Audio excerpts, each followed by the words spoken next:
Só se tem saudade do que é bom. Se chorei de saudade, não foi por fraqueza, foi porque eu amei. Olá, Diocese de Rio Branco, estamos aqui com mais um Prosa Diocesana. Hoje nós temos um convidado super especial, Padre Máximo Lombardi. Ele veio falar aqui para nós dos seus 80 anos de vida, seus 56 anos de sacerdócio e muito mais. Fique ligado conosco, já voltaremos. Só se tem saudade do que é bom. Se chorei de saudade, não foi por fraqueza, foi porque eu amei. Só se tem saudade do que é bom. Se chorei de saudade, não foi por fraqueza, foi porque eu amei. E se eu amei, quem vai me condenar? Se eu chorei, quem vai me criticar? E se eu amei, quem vai me condenar? Se eu chorei, quem vai me criticar? Só quem não amou, quem não chorou, quem se esqueceu que é um ser humano, quem não viveu, quem não sofreu, só quem já morreu e se esqueceu de deitar. Só se tem saudade do que é bom. Se chorei de saudade, não foi por fraqueza, foi porque eu amei. Só se tem saudade do que é bom. Se chorei de saudade, não foi por fraqueza, foi porque eu amei.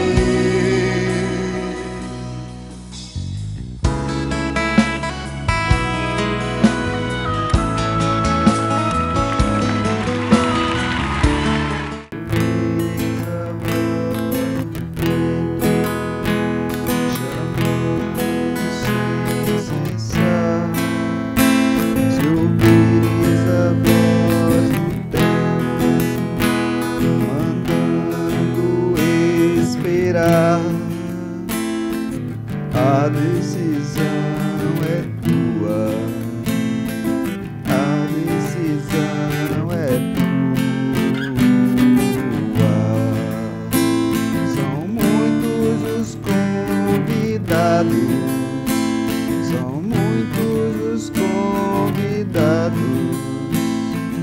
Quase ninguém tem tempo, quase ninguém.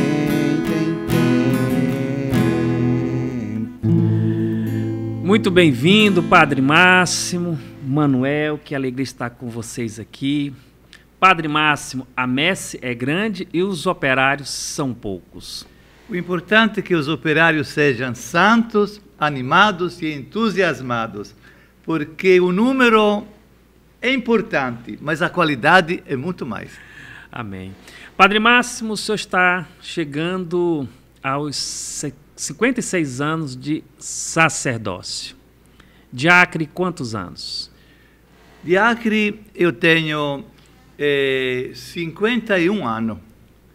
51 anos, olha só. Olha, foi um chamado que eu recebi, antes de tudo de Deus, mas através do bispo Dom Moacir. Ele estava com uma prelazia, naquela época se chamava de prelazia, praticamente sem padre. Eram 10 padres servos de Maria. Eles precisavam de ajuda, porque havia muitos conflitos aqui no Acre, sobretudo na prelazia.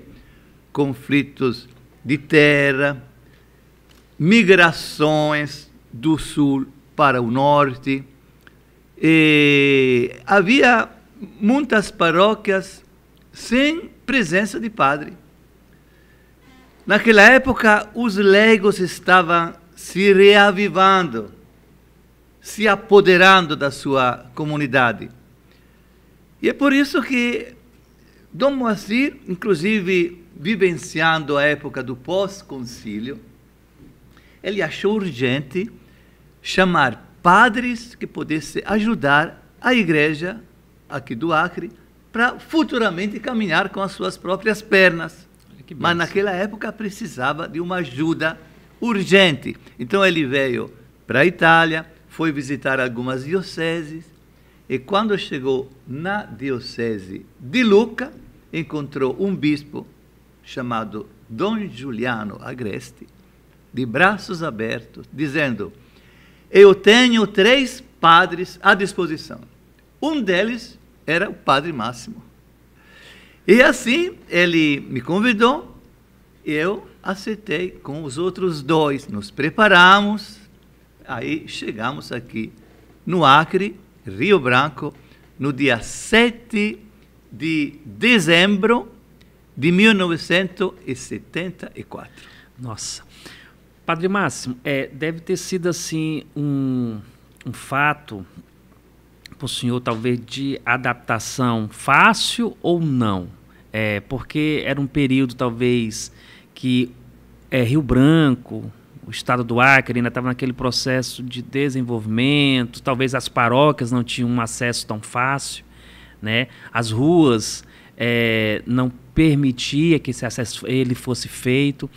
Foi fácil essa adaptação? Bom, antes de tudo, quando você chega num lugar novo, desconhecido, aí você tem que valorizar, antes de tudo, a sua experiência passada, mas olhando com amor, com atenção, com delicadeza, a experiência e a realidade que você está chamado a conviver e a trabalhar. Então, a minha experiência de criança, de adolescente, de padre recém-ordenado, foi uma experiência de uma vivência numa comunidade. E isso eu queria mesmo que fosse possível também realizar aqui. Uma experiência comunitária. Por exemplo, lá onde eu me criei, as paróquias, naquela época, eram paróquias pequenas, todo mundo se conhecendo, o padre visitando as famílias, sendo bem recebido por todos. Aí havia aquela atividade com os coroinhas, aí havia aquele passeio com as crianças da catequese, e aquele futebol perto da paróquia.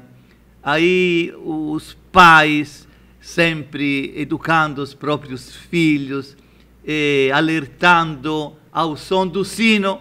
O sino, eu me criei com o sino. Tocava o sino e a catequista dizia: é a voz de Deus. Pronto. Aí era o momento de deixar as brincadeiras na praça para correr na igreja, para a missa, ou para os encontros dominical. Enfim, eu me criei neste ambiente, com a amizade de vários padres da redondeza, que davam um exemplo extraordinário de dedicação, de amor para o seu rebanho. Depois, eu entrei no seminário e eu vivi realmente anos, 12 anos, porque eu cheguei no seminário com 12 anos. Mas eu cheguei não por causa de uma pressão, mas porque eu achava mesmo que eu tinha uma vocação, que Jesus me chamava. E, de fato, eu dei um exemplo mesmo aos meus colegas que diziam: não, você não tem cara de padre. Eu tenho, vou mostrar para vocês. Aí eu deixei tudo. Eu tinha uma bicicleta, dei para um colega. Eu tinha aquele fuzil de criança, eu dei para outro colega. Enfim, dei tudo. Eu vou no seminário. Se lançou completamente. Eu vou no seminário. E aí eu vou ser padre. E vocês vão ver que eu vou chegar lá. E, de fato, quando eu cheguei a ser padre, Depois houve uma grande festa. Os meus amigos todos festejaram comigo, que inclusive, quando eu celebrei os meus 50 anos, todos aqueles amigos, colegas da minha criança estavam lá, na missa. Que bonito. Coisa linda. Pois bem, eu me criei num ambiente religioso, que eu queria que este ambiente fosse proporcionado também nas paróquias onde eu andei trabalhando. Em parte consegui, em parte eu tentei conseguir, aquele ambiente de família. Eu sempre digo, a nossa comunidade, a nossa paróquia é uma família. Você deve se sentir bem, acolhido. Quem tem uma responsabilidade pastoral tem que abrir os braços para todo mundo, mas para todo mundo mesmo. Pode ser católico, pode ser umbandista, candomblessista, evangélico, abra os seus braços. Precisa de alguma coisa? Ajude. A nossa igreja é uma igreja de portas abertas. Inclusive, quando chegou o Papa Francisco, eu fiquei agradecendo dia e noite por esta figura que foi escolhida. Aliás, eu tive aquela alegria de receber do Papa Francisco uma resposta. Venha celebrar comigo. Pronto, era uma terça-feira. Que coisa mais linda. De 2019. Que coisa mais linda. Eu me encontrei com ele, aquele abraço. Foi legal. Mas por quê? Porque o Papa Francisco estava levantando tantas problemáticas, questionamentos com quem eu me identificava, não é? Então, tudo isso eu tentei praticá-lo durante todo o meu ministério. Conclusão, a sua pergunta. Como é que foi o meu impacto com a realidade do Acre? Bom, o impacto foi realmente, não digo trágico, mas muito questionador. Me encontrei numa realidade totalmente diferente. Pela prática religiosa, pela cultura, pela língua, porque eu não tenho aquela capacidade como muitos têm de ter logo um linguajar popular para entender tudo. Foi uma grande dificuldade. Aliás, eu passava o dia estudando de manhã, conversando com as crianças. Mas por que você conversa com as crianças, com os jovens, com as pessoas de idade? Porque eu quero aprender português. É um português bem falado, como o povo sabe falar e sabe entender. Enfim, a dificuldade foram muitas, mas eu encontrei uma acolhida extraordinária. Por isso que eu agradeço o povo acreano, porque sabe acolher as pessoas. Eu realmente sempre me agradeço a Deus, porque eu cheguei num lugar que aos poucos, depois de 3 meses foram, os primeiros foram de grande provação, mas superando os 3 meses, eu podia dizer, realmente o Acre é o lugar em que eu devia nascer. Pois bem, mas eu renasci de novo aqui, depois de 29 anos de vida. O Padre Márcio, nesse período todo, quantas paróquias o senhor já passou? Bom, a primeira foi Santa Inês, sem padre, era coordenada por uma irmã, a irmã Antônia, lá da Santa Casa, de perto. E aí fiquei uns 15 anos, mas uma paróquia totalmente diferente das paróquias que eu podia ter conhecido. Mas você imagina, tinha a área da cidade, tinha a área das colônias e a área dos seringais. Eu me lembro que fui perguntado ao Moacir, mas qual é a diferença entre colônias e seringal? É muito diferente. Pois é, estávamos naquela base de conhecer, inclusive, o nome das áreas, sabe? E aí, mas como é que a gente pode evangelizar? Mas temos a rádio, tem a Radiodifusora Acreana, que foi uma companheira extraordinária da nossa evangelização. E até hoje, né? Até hoje. Mas eu fazia assim, eu ia colocando uma mensagem, e digo, na paróquia de Santo Inês chegaram 3 padres. Se você quiser batizar uma criança, venha, que a gente combina. Aí chegava aquelas famílias para batizar. Mas nós já tínhamos, no plano de pastoral, que é extraordinário, o primeiro plano de pastoral da prelazia, é excelente. Depois eu vou falar com detalhes sobre isso. Mas dizia, a finalidade é formar as comunidades de base, é formar os animadores. Então, quando chegava as pessoas para batizar a criança, pronto, digo, olha, onde é que a senhora mora? No ramal Olho d'Água. Muito bem, tá. Onde é que fica o ramal Olho d'Água? Pronto, passa de Juarez Távora, vai no Seringal Muntum, pronto, tá. A senhora mora onde? No Seringal Mercês, tá, anote aqui. Pronto, nós tínhamos já o programa anual só por causa das crianças que queriam ser batizadas. Então a gente fazia, naquela semana, vamos no Seringal Mercês. A senhora, por favor, convide todas as famílias que têm uma criança para batizar. A gente ia lá, passavam 3, 4 dias, sabe, nas casas, conhecendo.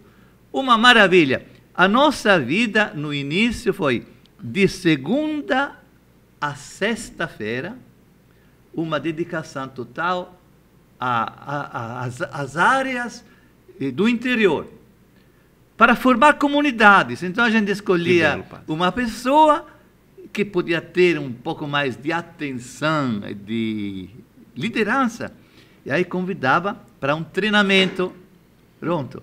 E aí começaram a nascer comunidades eclesiais de base espalhadas por toda a área, Santo Inês, você fala de Santo Inês, mas naquela época era uma área que agora se transformou em 10 paróquias. 10 paróquias.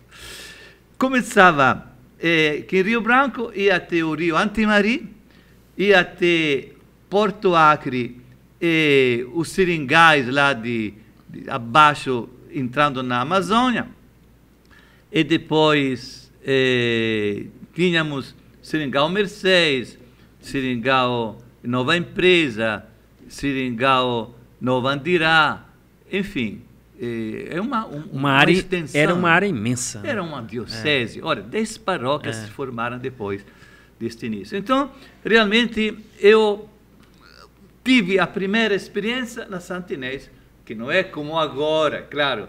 Quando você fala de Santo Inês de 50 anos atrás, era uma outra realidade, completamente diferente. Aí, de lá, o senhor foi para qual paróquia? O senhor passou também pela Divino, né? Região da Sobral. Não, calma. Eu escolhi uma paróquia que se formou da descentralização da Santo Inês. Porque Santo Inês, ainda com Dom Moacir, se descentralizou em São Sebastião, Santo Inês, depois São Sebastião, Santo Inês e São Francisco. Pois bem, então, 4 paróquias. Eu escolhi Divino Espírito Santo. Tá? Que é a região da Conquista ali, né? Conquista, sim. Conquista. Bairro da Paz. Sucessivamente foi Estação Experimental, Bairro da Paz. Enquanto o padre Graciano, que estava comigo, pegou Santa Cruz. Né? Pois bem, essa foi a segunda paróquia. Sempre uma história muito bonita.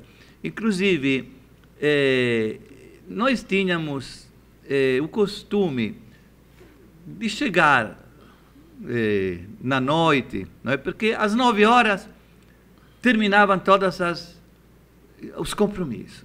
Às 9 horas, tu tinha um encontro às 7 horas, 8h30, 9 horas já estava no teu quarto. Televisão estava começando, sabe? WhatsApp não existia. Então, tinha mais tempo, inclusive, para a oração. Eu me lembro que uma noite que estava rezando com tanta devoção lá na igreja de Santo Inês, que naquela época era um ex-cinema, Mas eu vi uma cobra debaixo dos pés, pelo amor de Deus. Aí comecei a ter um pouco de dificuldade a passar a noite em oração naquela igrejinha de Santa Inês. Tudo bem. Mas você tinha o tempo de escrever. Aí, no final do dia, você escrevia alguma coisa que você tinha vivenciado no seu ministério. Pronto. Eu depois recuperei tudo isso, Dom Joaquim incentivou, e aí saíram aqueles 2 volumes das páginas da nossa história, porque estava tudo escrito naquele diário, eu chamava Diário da Caminhada. Ou não, a marcha apostólica, digamos assim. Pois bem, isso foi a segunda paróquia de Divino Espírito Santo. Aí depois, já chegando Dom Joaquim, eu fui destinado a Sobral. Aí foi também uma experiência extraordinária, porque... Que é a paróquia Cristo Libertador. 15 comunidades. Nossa. É impressionante. Mas eu não sei, quando eu leio também meu diário, de como é que eu conseguia dar conta de tudo. Porque todo dia tinha uma missa numa comunidade. Mas, antes de celebrar a missa, você passava a tarde, mas toda vez que você celebrava uma missa, eu fazia o cálculo. Se eu celebro a missa durante 1h30 numa comunidade, eu quero visitar durante 3 horas as famílias daquela comunidade. Então, se a missa era 7 horas e durava 1h30, eu devia ir lá às 2h30 da tarde para visitar, com a equipe missionária, todas as famílias que era possível visitar. Então, era um trabalho extraordinário, também na Cristo Libertador. Era todo dia visita às famílias e terminando com a Santa Missa naquela comunidade. Isso é uma experiência que certamente estava na linha da missionariedade, não é? Eu acredito que foi uma experiência maravilhosa. Depois da Cristo Libertador, então, Dom Joaquim achou que eu podia descansar um pouco e me chamou na catedral. E na catedral começamos um trabalho de pastoral urbana. Então, visita às escolas, fazendo encontro com os professores, procurando saber se naquela escola tinha um professor da Igreja Católica. E esta pessoa, devia se tornar uma referência aos outros professores católicos, para fazer uma pequena comunidade de professores, para depois fazer um pequeno grupo de evangelização. Tem uma missa hoje, às quintas-feiras, que foi implantada no período que o senhor estava lá, na catedral, né? Certo. Isso também para acolher as pessoas que trabalhavam no centro da cidade, sobretudo os funcionários públicos, que naquela época havia, a favor do nosso trabalho, o horário dos funcionários que terminava meio-dia e retomava a 2 horas, 1h30. Então, o pessoal tinha tempo para participar da missa e depois almoçar e voltar para o trabalho. Foi uma época que dava 300 pessoas na missa das 12 horas na catedral. E isso é uma iniciativa que favoreceu a pastoral urbana, inclusive com os trabalhadores do centro da cidade, não é? Funcionários públicos, também aqueles que trabalhavam lá. Agora, infelizmente, ou felizmente, não sei, aí tem o horário corrido, então aí dificulta a participação de alguns, a participação. Isso foi a catedral. Então, destacando mais a pastoral urbana, né? Novena de Natal também, como a gente fazia na Sobral, a gente fazia no mercadinho, fazia lá nos bares, né? A novena de Natal era feita mesmo para dar um significado. E um trabalho muito dedicado ao papoco, né? A gente fazia o impossível para ajudar aquelas pessoas. Sobre a sua missão atual a gente vai deixar para o segundo bloco, pode ser? Pode. Então você que está conosco, continue aí, iremos para o nosso intervalo e já voltaremos. Só se tem saudade do que é bom. Se chorei de saudade não foi por fraqueza, foi porque eu amei. Só se tem saudade do que é bom. Se chorei de saudade não foi por fraqueza, foi porque eu amei. E se eu amei, quem vai me condenar? Se eu chorei, quem vai me criticar? E se eu amei, quem vai me condenar? Se eu chorei, quem vai me criticar?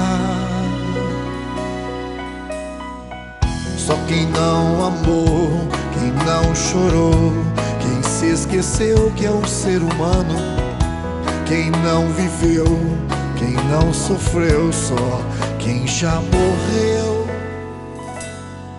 e se esqueceu de deitar. Só se tem saudade do que é bom. Se chorei de saudade não foi por fraqueza, foi porque eu amei.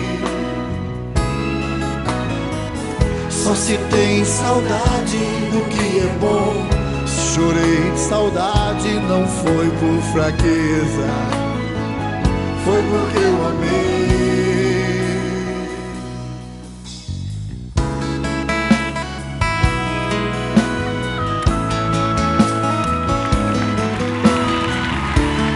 Maria de Nazaré, Maria me cativou, fez mais forte a minha fé e por filho me adotou. Às vezes eu paro e fico a pensar, e sem perceber me vejo a rezar, e o meu coração se põe a cantar pra Virgem de Nazaré. Menina que Deus o amor escolheu, pra Mãe de Jesus, o Filho de Deus. Maria que o povo inteiro elegeu, Senhora e Mãe do céu. Muito bem, estamos voltando para o nosso segundo bloco, hoje com a presença do Padre Máximo, falando um pouco da sua trajetória e agradecer também a você que nos acompanha pela TV Diocese e pelas redes sociais. Muito bem, Padre Máximo, nós falávamos dessa linha de missão que o senhor teve por algumas paróquias. E depois da catedral, para onde foi o Padre Máximo? Bom, a catedral foi uma oportunidade extraordinária para eu conhecer muitas pessoas. Certamente. Pessoas que, inclusive, continuaram me acompanhando neste novo desafio da Cidade do Povo. Eu quero agradecer todas as pessoas da catedral, os casais, de modo especial, do ECC, que me acompanharam, sobretudo nos primeiros meses. Mas eu quero agradecer também a experiência que eu tive na catedral de pastoral urbana. Por exemplo, a presença nossa nos bairros mais pobres, os barrancos. A presença no presídio. E a catedral era o lugar de formação para a pastoral carcerária. E a gente visitava toda sexta-feira uma visita ao presídio. Não só o pessoal da catedral, mas de outras paróquias também se paróquias, juntavam, né? Certo. É uma presença missionária nos ambientes. Porque como nós temos uma experiência missionária no meio dos professores, A gente tentou no meio dos médicos, mas não conseguimos. Por exemplo, quando tinha a formação aquele culto ecumênico que a gente fazia na catedral, a gente lançava aquele convite. Vocês que são advogados, vocês que se formaram para serem assistentes sociais, vocês que se formaram para serem médicos, vocês podem nos pedir uma ajuda espiritual para a gente fazer de vez em quando o encontro. Mas não deu certo. Porque tem muitas experiências que você tem no coração e na mente, mas às vezes você tem que aceitar que naquele momento, naquele contexto, é impossível, não se realiza. Mas a gente continua sempre fazendo aquela tentativa, não é? Como a celebração da missa que a gente começou a fazer nos condomínios, não é? Porque muita gente participa da catedral, mora naquele condomínio, naquele outro, então a gente, vamos fazer a novena naquele seu condomínio, tá? Isso começou a dar certo. Enfim, quando você chega na Cidade do Povo, você já tem esta experiência que você teve nas outras paróquias, como, por exemplo, a visão ecumênica, que na Cidade do Povo, chegando a Igreja Católica, mas chegou também muitas igrejas evangélicas, vários ministérios pentecostais. Aí você que vai fazer guerra, não, pelo espírito ecumênico que você conseguiu através de anos participando do Instituto Ecumênico Fé e Política, você tem um coração aberto. Aí a primeira ação que você faz é olhar os pastores como parceiros, colaboradores. Então, a parceria na Cidade do Povo é fundamental. Aí nós temos, ainda hoje, 10 pastores, amigos, com que a gente colabora. Inclusive, o encontro sobre Maria, fizemos no dia 31 de maio, encontro sobre Maria. Que coisa mais linda. E eles estavam lá. Estavam lá dando o seu testemunho, e os católicos ficavam vislumbrados. Mas como? Este pastor está falando tão bem de Maria? Porque às vezes você desconhece a pessoa que você considera um adversário, mas é um parceiro. Inclusive, quando chegou aquele momento de pandemia, momento de violência na Cidade do Povo, aí você convoca todos os pastores e faz uma caminhada pela paz, ou como eles chamam, marcha profética. Tudo bem, mas nós queremos realizar a paz na Cidade do Povo. Unindo forças, né, Padre? Parceria. A parceria, eu aprendi a fazer parceria com os professores, diretores das escolas. Você pode entrar nas escolas agora para fazer propostas.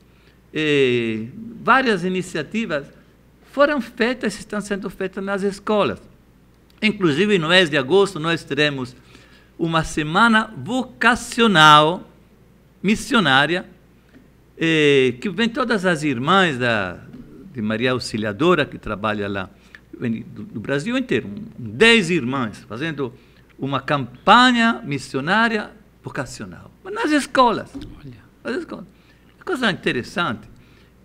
Mas tudo isso a gente aprende pela experiência passada, e você quer, considerando, para mim, a Cidade do Povo, um laboratório pastoral. Pronto. Aí você faz aquela tentativa para ver se dá certo.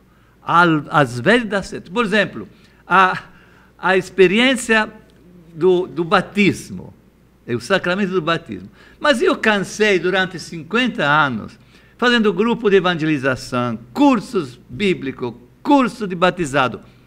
Nunca funcionou este trabalho de cursos de batizado. Nunca. Aí você encontra 30 pais e padrinhos para batizar, aquela alegria, aquela festa. Já o domingo seguinte, tem mais ninguém.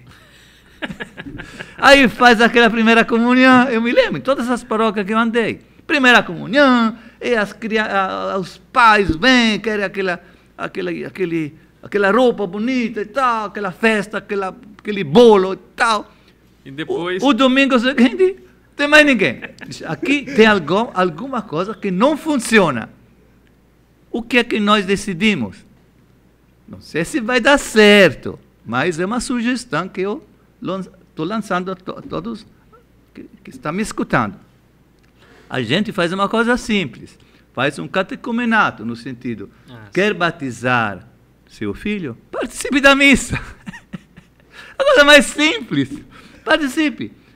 Quando você acha que a Igreja Católica é a tua família, você aprende a conhecer os irmãos e Jesus Cristo, você se apaixona por Ele, você conclui que Jesus vale a pena conhecê-lo, amá-lo e praticá-lo. Que maravilha. A gente batiza seu filho.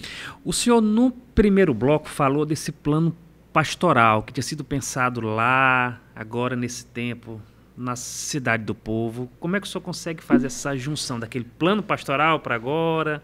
Olha, nós temos sempre as diretrizes pastorais da nossa diocese que se renovam a cada 4 anos. Tá? Tudo bem, a gente acolhe tudo isso, mas no fundo, a base mesmo é aquele plano, o primeiro, que nós recebemos da Conferência dos Bispos de Santarém, no ano de 1972. Eu cheguei, me entusiasmei por aquele plano de pastoral. Eu decidi de vir aqui no Acre por 2 motivos. Por ter conhecido o Padre Paulino através de um livro que foi traduzido agora e apresentado nas páginas da nossa história. Paulino, missionário da floresta. Eu me entusiasmei. Mas eu quero ser como este Padre Paulino. E depois, quando Dom Moacir me entregou o plano de pastoral. O primeiro da história da Igreja do Acre. Plano pastoral de 1972, baseado na Conferência de Santarém de 1972. Pois bem, uma coisa simples, um plano de pastoral desse tamanho, 10 páginas. Mas o que é que dizia? Dizia, a nossa igreja tem a finalidade de anunciar Jesus com a formação de liderança. Que não sejam só padres e freiras, leigos. Pronto. Algo de extraordinário para mim, que chegava da Itália, que tudo o que numa paróquia poderia ser realizado dependia do padre.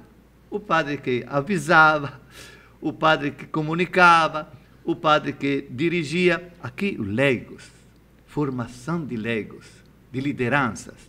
Segundo, formação de comunidades. Em todo canto, nos bairros da cidade, nas colônias, nos seringais. Formação das lideranças depois que pudessem continuar o trabalho de evangelização nas comunidades. Um movimento que ia se fazendo. Mas se multiplicaram, o grupo de evangelização chegaram a ser 950. Nossa, Padre, nossa. Mas espalhado por todo canto. A pessoa que é um monitor, algo de muito importante. De repente, tinha monitora, aquela mulher que não sabia nem ler, mas quem lia era a filha. Lia uma página do Evangelho e ela dava aquela explicação. Explicação não de cabeça, mas de coração. De coração. Coisa mais linda. Extraordinário. E o pessoal escutava com amor. E chegava todo mês, lá do Seringal, nova empresa do Seringal, Mercê, daquela colocação, Oco do Mundo. Chegava na Santa Inês para ter um aprofundamento. Inclusive, era uma semana inteira de treinamento, como se chamava. Treinamentos. Uma semana inteira. E uma participação grande de pessoas. Mas tinha sempre 90 lideranças que depois fazia a semana seguinte para os ajudantes das lideranças. E depois multiplicavam, para os catequistas. Né? E depois para os jovens. Formação era essencial. Mas, através disso, realmente, a nossa igreja se cresceu. E na Cidade do Povo, claro, a gente tem que trabalhar para formar lideranças e formar comunidades, sendo que a comunidade não é só geográfica, mas, por exemplo, se é uma pastoral litúrgica, tem que ser uma comunidade. Nós não tivemos aquele documento paróquia, comunidade de comunidade, que não é só geográfica, mas é afetiva e também dependendo das pastorais. Por exemplo, o grupo de jovens tem que ser uma pequena comunidade.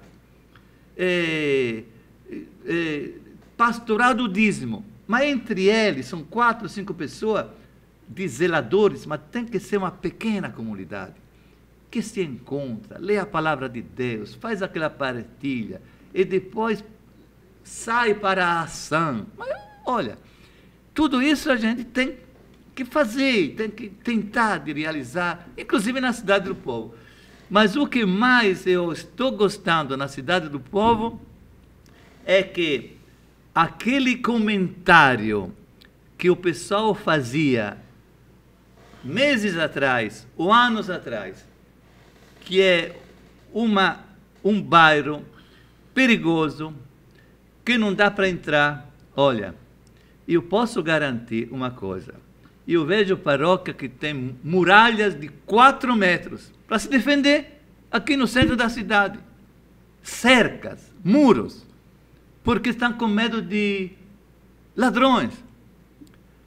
Na Cidade do Povo, você pode ver, as nossas comunidades não têm cerca, nem muro.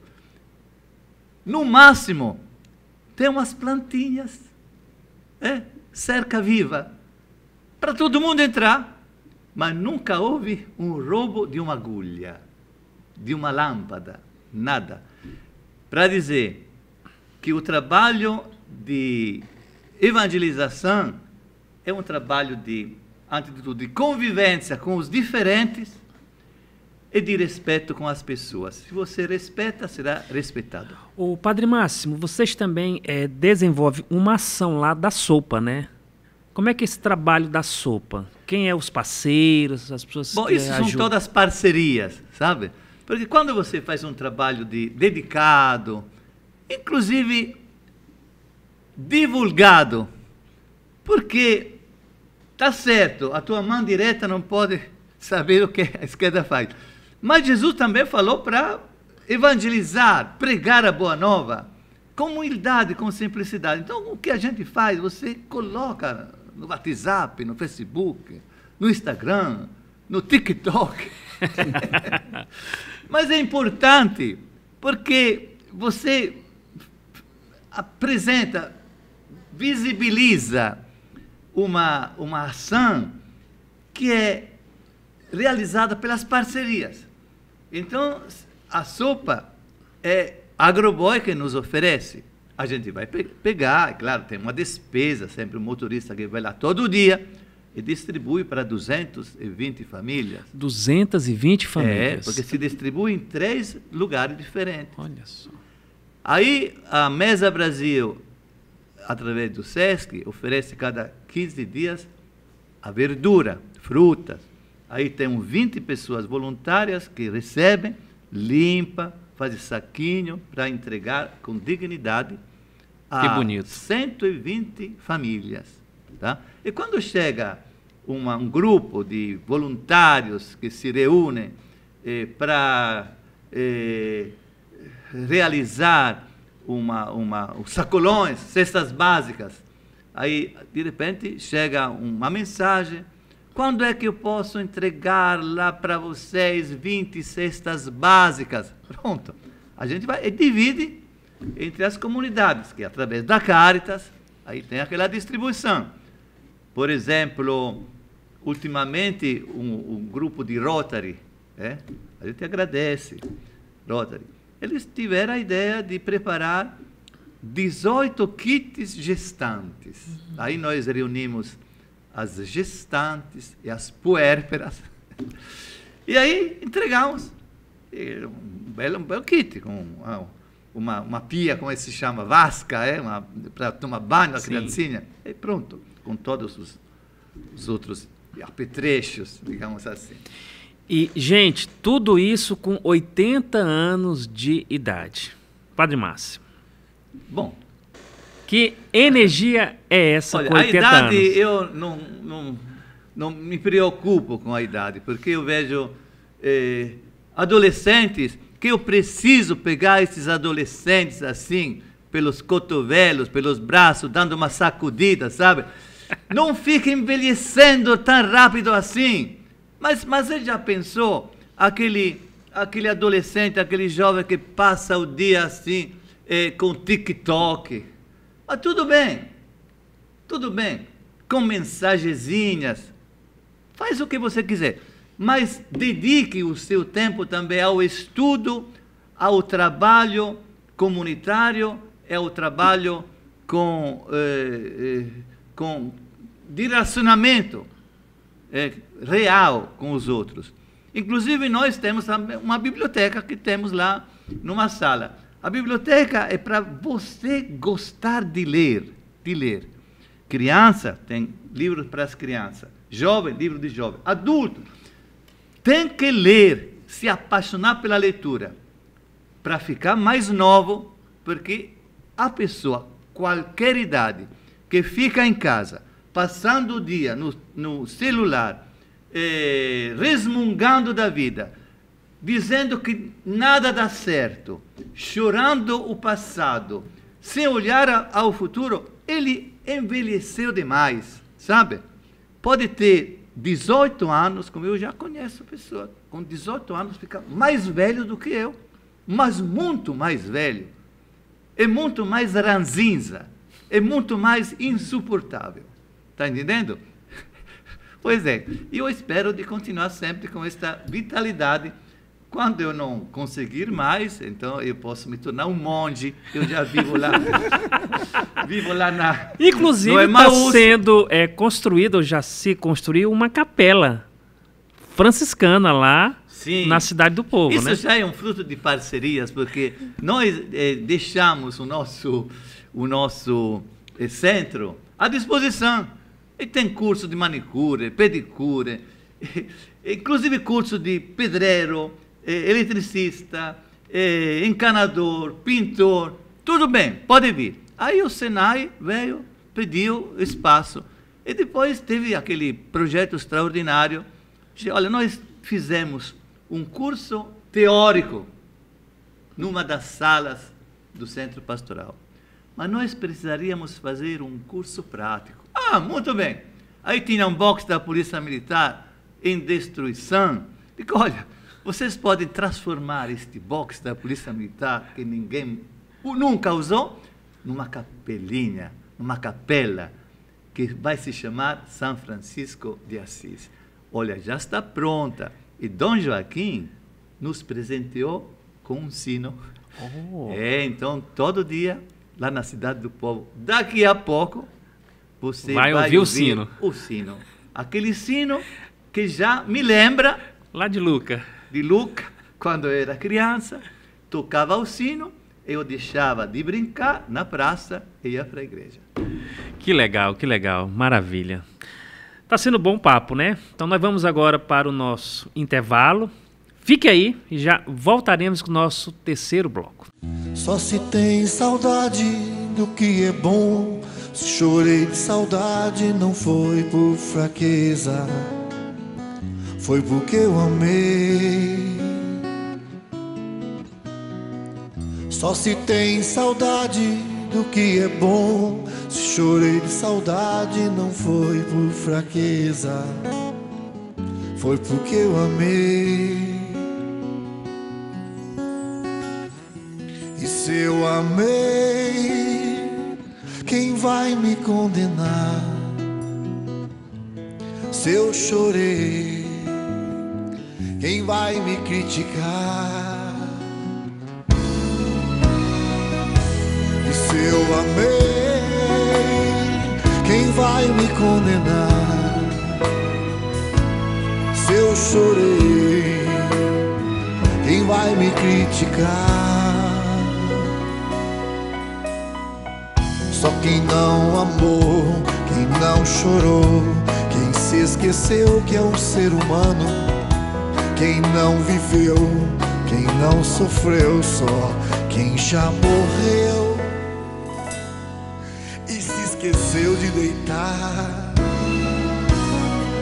Só se tem saudade do que é bom. Se chorei de saudade, não foi por fraqueza, foi porque eu amei. Só se tem saudade do que é bom. Se chorei de saudade, não foi por fraqueza, foi porque eu amei.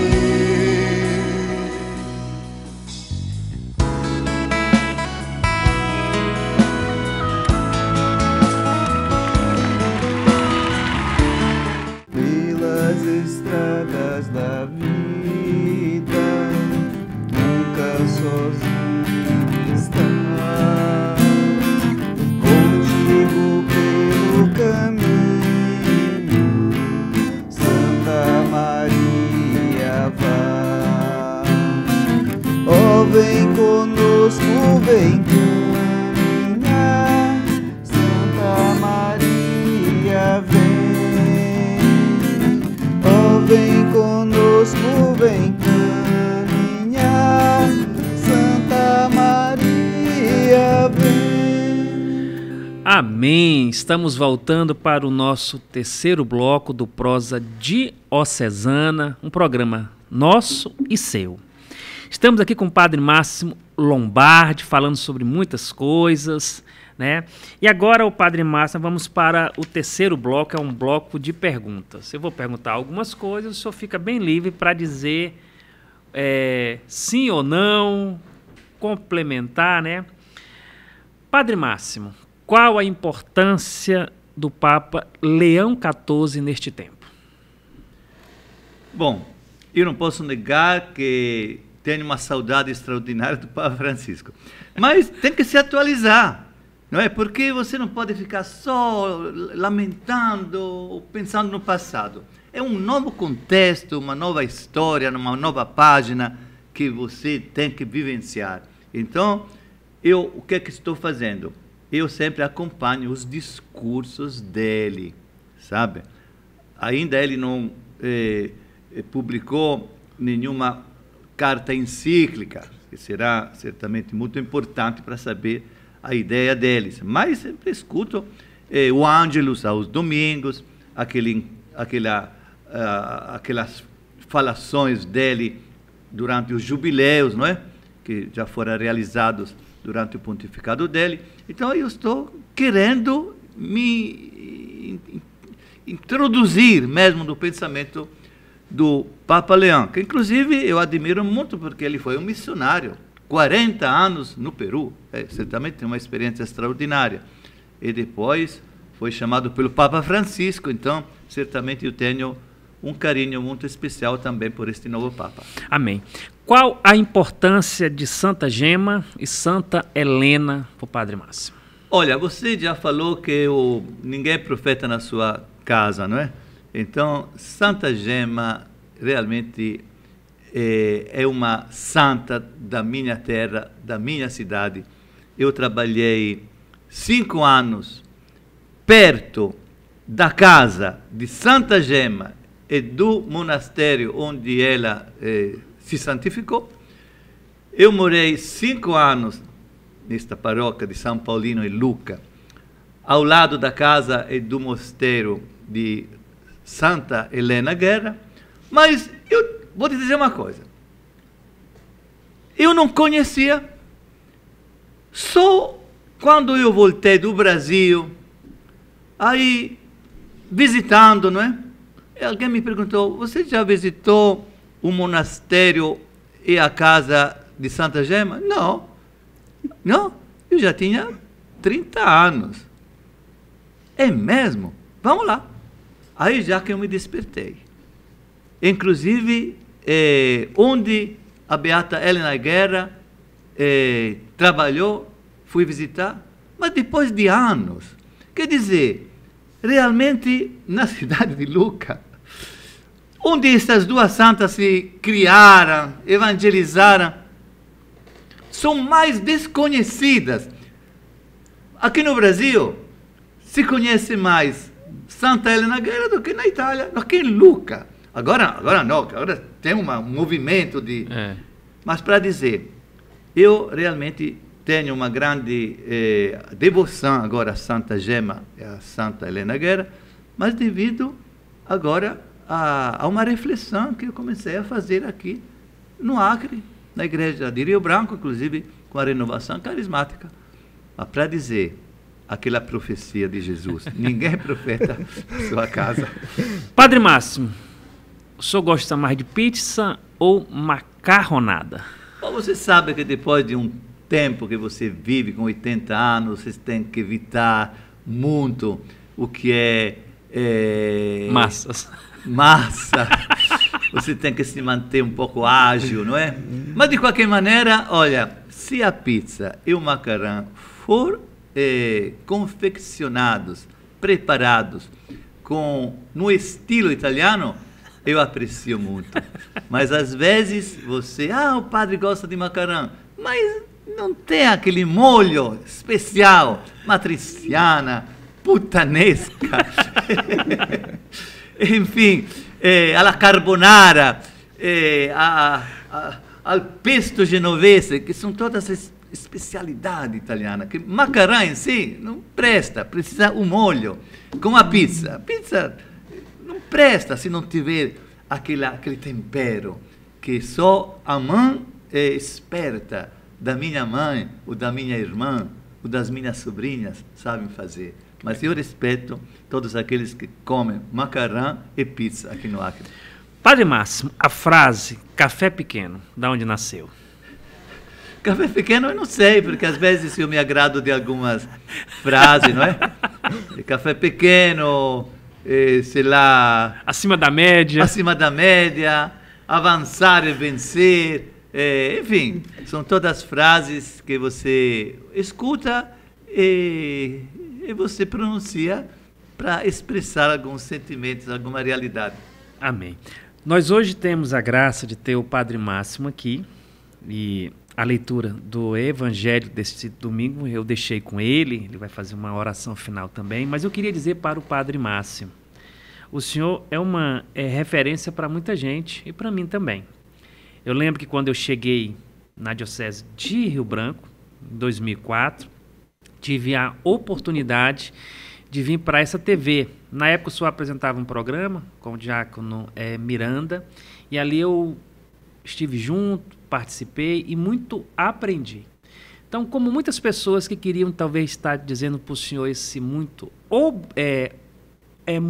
obrigado, eu quero dizer nesse dia que o senhor é uma pessoa valiosa para cada um de nós. Que Deus continue abençoando a sua missão, trajetória, e Ele levando sempre para águas mais profundas. Amém. Muito obrigado, Padre Valeu, Máximo. muito agradecido também. E você que está em casa, nos acompanhando pelas redes sociais, pega lá a sua Bíblia, né? O Padre Máximo vai compartilhar conosco o Evangelho desse domingo, que está lá em Lucas, capítulo 10, do versículo 1 a 20. Eu agradeço a Deus porque a palavra de Deus está sendo anunciada por muita gente, não só nas igrejas, mas nos pequenos grupos das casas e também pelos meios de comunicação, pela mídia, através do WhatsApp, das redes sociais. Tem muita gente que faz a sua reflexão. Eu também, todo dia, faço uma pequena reflexão e envio aos grupos que me acompanham. Mas como agora? Diz, a colheita é grande, mas os trabalhadores são poucos. Peçam, pois, ao Senhor da colheita que mande trabalhadores para a sua colheita. Olha, realmente é um compromisso vocacional. Dom Joaquim insistiu desde o primeiro dia que chegou aqui em Rio Branco, insistiu sobre pastoral vocacional, encontros vocacionais. Aquela abordagem que o padre ou os líderes da comunidade devem fazer para propor aos adolescentes e aos jovens o caminho do sacerdócio ou da consagração religiosa. Porque os trabalhadores são poucos, mas a messe, o trabalho, é grande demais. Agora, você que é uma liderança, você não pode carregar nos seus ombros 3, 4, 5 pastorais ou atividades. Deixa para lá.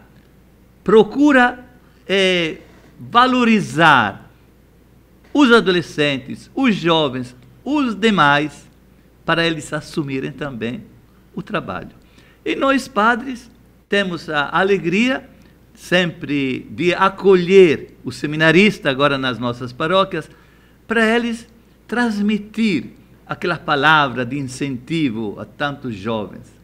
Porque a pessoa, o jovem que acredita, ele é um transmissor da palavra de Deus. Melhor do que as pessoas que já têm uma idade diferente. Porque eu tenho a certeza, criança evangeliza criança, jovem evangeliza jovem. Seminaristas bem entusiasmados sabem plantar a esperança e a vontade de se consagrar a tantos outros jovens. É por isso que a pastoral vocacional, que este Evangelho de Lucas está incentivando, deve ser levada de modo especial através do entusiasmo juvenil. Jovens evangelizando jovens. Inclusive você, seminarista. Amém. Muito obrigado, Padre Márcio, Manuel, os meninos que estiveram conosco hoje também. E nos dê a sua bênção. Deus Pai nos dê a sua bênção. Jesus Cristo nos dê saúde. O Espírito Santo nos ilumine. Guarde o nosso corpo, salve a nossa alma, encha de luz o nosso coração e nos conduza à vida eterna. Amém. Amém. Só se tem saudade do que é bom. Se chorei de saudade, não foi por fraqueza, foi porque eu amei.